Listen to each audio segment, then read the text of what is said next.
Hi, I'm James, and in this video I'm taking a look at our brand new Dell Inspiron 15 3593 laptop, and we are going to be upgrading the various components within this laptop. And this is a new machine, so hasn't been opened up before, and we're just going to start off by going around and releasing all the screws in the base of it.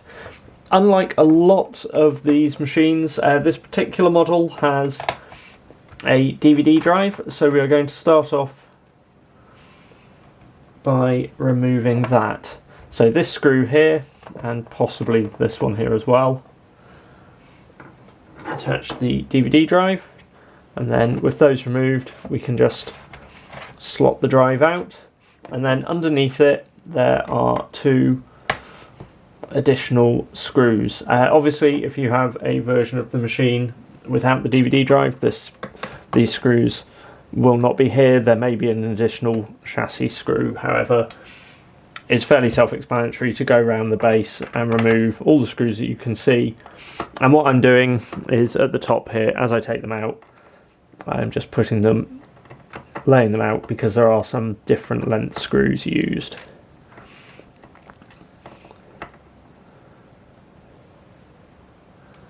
So we can see those ones in the top corner and for the DVD drive are slightly longer than the ones used here. These two corner ones appear to be captive, as I can't lift those out.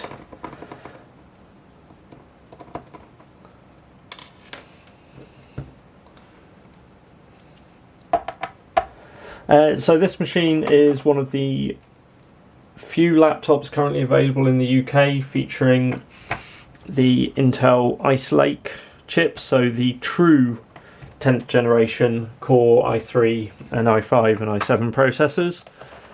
This particular machine is one of the i3 chips, so it is a dual core. There's an interesting division at the moment where you have the old 14nm 10th generation chips, which are up to 6 cores, and then a smaller core count on the 10nm ones, I guess, to kind of help yields and so on at the moment. So if we can get this screw out, or we'll just do it when we tip it. Okay, maybe a captive one there as well, and those two back corner ones definitely are. So with those screws removed, we want to now flip the laptop over, and we have a nice new pry tool, and the service manual says to start at the back corner, which seems a little weird to me, but we are going to do as it instructs, and it does not really want to move anywhere, so I'm going to start at the front as I normally would. So what we're going to do is just gently press this in straight down to push out the base panel, and in doing so just separate out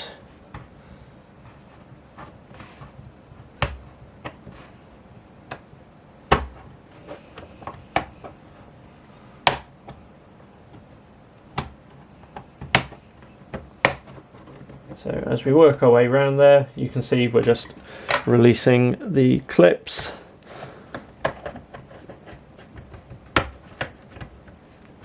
You don't want to apply too much force, you just want to sort of press down so that you can hear those separate out.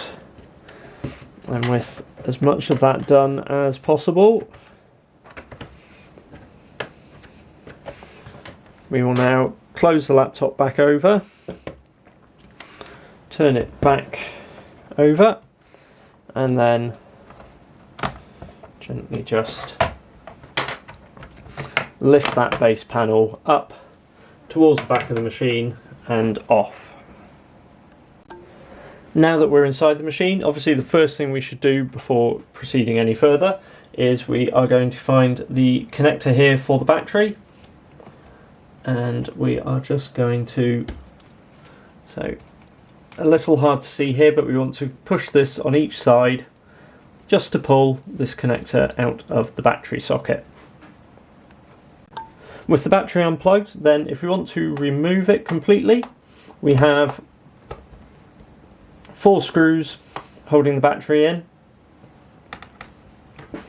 So just apply a little bit of pressure on there just to get the screwdriver to grip, as they're not easiest.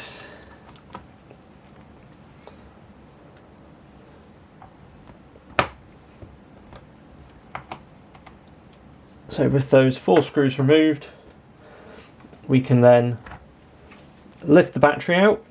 And one thing that has been pointed out when I've done some of these videos in the past is this battery here, the connector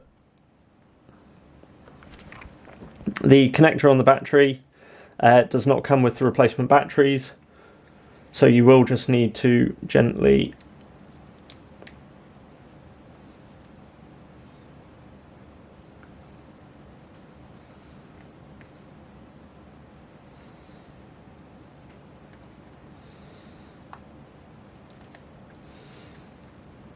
ease that off out, so you've got the cable to go onto your new battery. You can then just plug it back in and we can refit our battery. Again, just the 4 screws.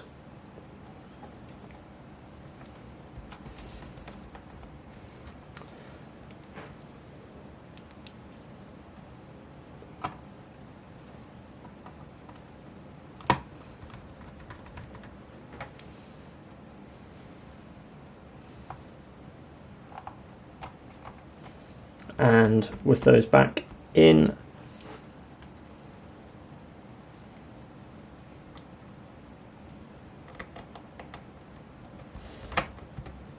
we have our battery back in place. So all that's left to do now is to reassemble the machine. So we want to take our battery connector, and because we have finished making changes, plug it back in. So slot that back in. Sorry, I realised I was blocking the lens as I did that. And then we want to take the base panel and put that into place, flip things back over, and then press the 2 panels together so that we can hear everything just clicking back.